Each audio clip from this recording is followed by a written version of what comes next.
Xin chào tất cả các em.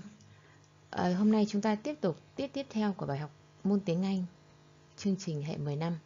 Và bài hôm nay chúng ta vẫn tiếp tục bài Review Unit 6, 7, 8. Buổi trước chúng ta đã hoàn thành xong phần Language và hôm nay chúng ta chuyển sang tiếp phần Skills. Nhưng chúng ta chỉ nghiên cứu phần Reading Skill. Cô mời các em lấy sách vở, bút chúng ta ghi bài đầy đủ. Trước khi vào bài đọc, chúng ta sẽ học một số từ mới cơ bản như sau. Phần thứ nhất, phần Vocabulary. Now you look at here, the picture here. Look at the picture here. So what can you see in the picture? What is the teacher doing? And what he is working on? So you see he is drawing something on an interact board. So this is an interact board. Vậy chúng ta nhìn thấy cô là thầy giáo đang vẽ và viết trên một cái interact board. Và interact board thì đó chính là gọi là cái gì đấy ạ? Đó chính là bảng thông minh. Chúng tôi đọc lại cho cô từ này. Interactive board. Interactive board. Okay. So the next word you see, the verb drag. Drag means to move something by pulling it along.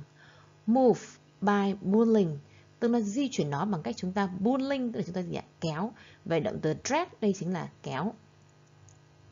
The next one is drop. Drop, it means to fall or to allow something to fall.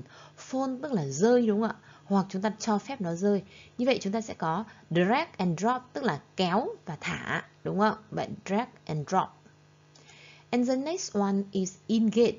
Engage, it means you will check somebody something. It means you have very interesting exercise, interesting activities, and it engage every student to participate in the activities. Tức là chúng ta sẽ engage, tức là chúng ta sẽ có một hoạt động để cho học sinh tham gia vào học đầy đủ. Vậy ta có là engage hay gọi là attract something in. Okay. So now, with exercise number 1, you have matched the word in A with definition in B. So in A, we have 4 words. In B, we have different definition. So the first one, interactive. Second one, engage. Number 3, drag. And number 4, involve. So we have 3 minutes to match the word in A with the definition in B. Tức là chúng ta phải nối từ của cột A với định nghĩa của nó ở cột B. Chúng ta làm 3 phút bắt đầu. Now we'll check. Number 1, interact. Interactive means allows people to work together or have an influence on each other. Vậy thì ta có từ interact, nó chính là từ động từ interact, đúng không ạ? Tương tác. Vậy tính tương tác của nó chỗ này có nghĩa là cho phép mọi người có thể làm nhau cùng nhau làm việc hoặc có ảnh hưởng lẫn nhau, gọi là tương tác với nhau, đấy là interactive. Number 2, engage. Engage, it means to attract or keep the attention of somebody, tức là thu hút và giữ mọi người quan tâm, chú ý vào bài học của mình và có điều gì đó. Mình gọi là engage để mọi người tham gia vào cái hoạt động nào đó, tham gia vào bài học nào đó, đấy gọi là engage. Number 3, drag. Drag, it means to move something on screen by pulling it along. Drag ta vừa học rồi, tức là chúng ta sẽ di chuyển bằng cách chúng ta gì? Kéo. Vậy trong câu này cụ thể là move on the screen, tức là di chuyển trên màn hình. Đặc biệt chúng ta nói đến bảng thông minh, đúng không ạ? Bảng thông minh thì có di chuyển chữ, di chuyển hình ảnh bằng chúng ta giữ và ta kéo nó trên màn hình, đúng không? And the last one, involve, mean include someone as an important part of something. Tức là ai đó tham gia vào một hoạt động nào đó là một phần quan trọng. Như vậy ta gọi là involve, gọi là tham gia cũng được. Đây là phần thứ nhất. Chúng ta sẽ có bài thứ nhất là phần match the words. Now we turn to exercise 2. You read the text and you have to answer 5 questions. Question number 1. How does an interactive whiteboard help students? Vậy chúng ta để ý cho cô những từ gạch chân, tức là những từ khóa để chúng ta sẽ trả lời câu hỏi. Như vậy câu này muốn hỏi how và muốn hỏi help, tức là cái bảng tương tác này nó giúp học sinh như thế nào. Number 2, why is interactive whiteboard very useful in the classroom? Từ hỏi why là tại sao. Vậy tại sao bảng thông minh nó useful, có lợi, có ích trong phòng học, trong tiết học. Number 3, why is e-presentation software useful for teachers? Tại sao các phần mềm thuyết trình phần mềm trình chiếu nó lại rất là có ích cho các thầy cô giáo. Number 4, what sources can teacher download on the activity board? Vậy resources tức là tài liệu, những nguồn tài liệu nào mà các thầy cô có thể download, tức là gì đây ạ? Tải về, đúng không ạ? And number 5, how can students give the answers on interactive whiteboard? Give answer. Vậy thì học sinh có thể trả lời câu hỏi như thế nào ở trên bảng tương tác? Bây giờ chúng ta sẽ đọc bài trong vòng 10 phút và chúng ta trả lời lần lượt các câu hỏi cho cô.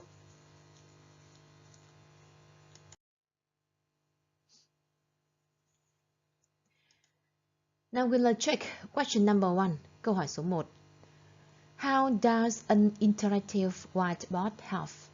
Vậy đây là đoạn văn của chúng ta. Vậy thì ta sẽ đi từ khóa của chúng ta là interactive board và help student, giúp học sinh và giúp như thế nào. Vậy từ khóa chúng ta sẽ tìm thông tin ở câu số 1.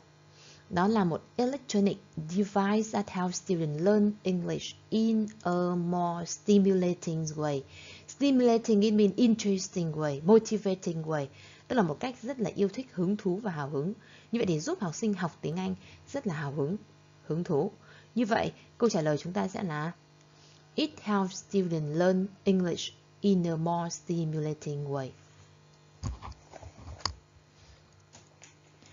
Question number 2. Why interactive whiteboard is very useful in a classroom?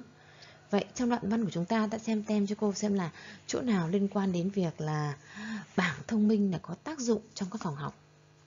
You see, it's very useful in classroom because it can engage students and provide them with interactive opportunities. Như vậy thì ta tìm thấy từ khóa của chúng ta sẽ là useful. Vậy là có lợi trong phòng học bởi vì sao ạ? Nó engage student, tức là thu hút toàn bộ học sinh vào cái tiết học đó, và provide them with, ta học từ provide somebody with rồi, đó chính là cung cấp, đúng không ạ? Provide them with, cung cấp cho họ interactive opportunities, các cơ hội được tương tác. Như vậy câu trả lời chúng ta sẽ là dòng này của đoạn văn. Như vậy vì câu hỏi là why cho nên câu trả lời phải là because. Because it engages students and provide them with interactive opportunities. Được chưa ạ? Chúng ta sẽ chú ý và chúng ta ghi câu trả lời, hoàn thành đầy đủ câu trả lời vở cho cô nhé. Number 3. Why is presentation software useful for teacher? Tại sao các phần mềm trình chiếu nó lại có lợi cho các thầy cô giáo? Như vậy chúng ta có thể tìm thông tin đoạn nào của cô giáo trong đoạn văn. Nào, you see, chúng ta sẽ nhìn thấy từ run presentation software, tức là các phần mềm trình chiếu. Vậy thì là phần mềm trình chiếu nó tại sao nó có lợi? Thì chúng ta lại nhìn tiếp. It useful for teachers to make grammar and vocabulary presentations and save them for using again. Thế tức là các thầy cô giáo có thể sử dụng nó để thuyết trình về phần ngữ pháp hay thuyết trình về phần từ vựng, và có thể save, lưu để sử dụng lại nó một lần nữa cho vào tiết học khác của một lớp khác. Như vậy câu trả lời của chúng ta sẽ là because with it teachers can make grammar and vocabulary presentation and save them for using again.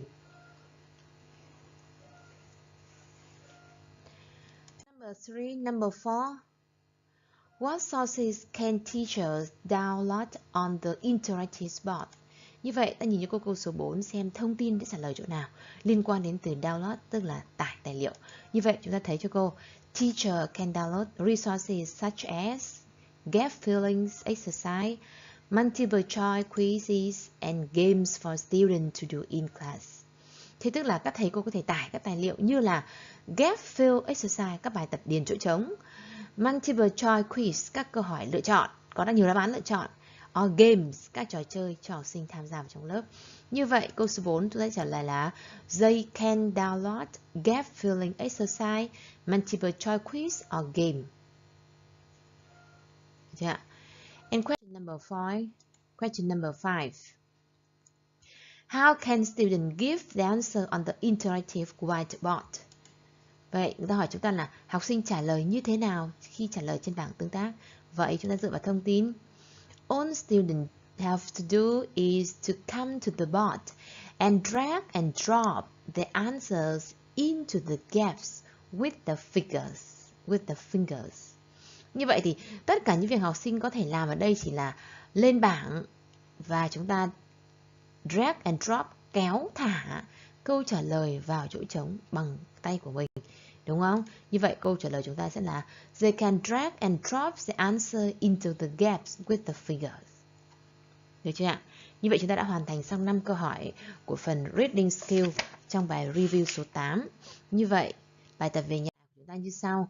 Chúng ta sẽ đọc lại toàn bộ bài đọc và sau đó chúng ta translate the text into Vietnamese. Chúng ta dịch bài này cho sang tiếng Việt cho cô. Mục đích dịch chúng ta sẽ nhớ được cụm từ và từ vựng.